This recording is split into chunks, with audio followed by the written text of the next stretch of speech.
Ang kasayahan ng kapatiran sa pagkikita-kita ay parang bang ika'y nasa ulap na napakasaya.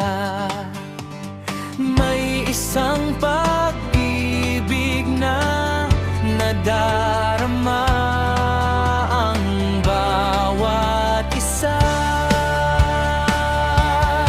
sapagkat ang kabanalan ng siyang namamalagi, nakalakip ang pagsasanay ng mabuting budhi. At tumahin namin na kapayapaan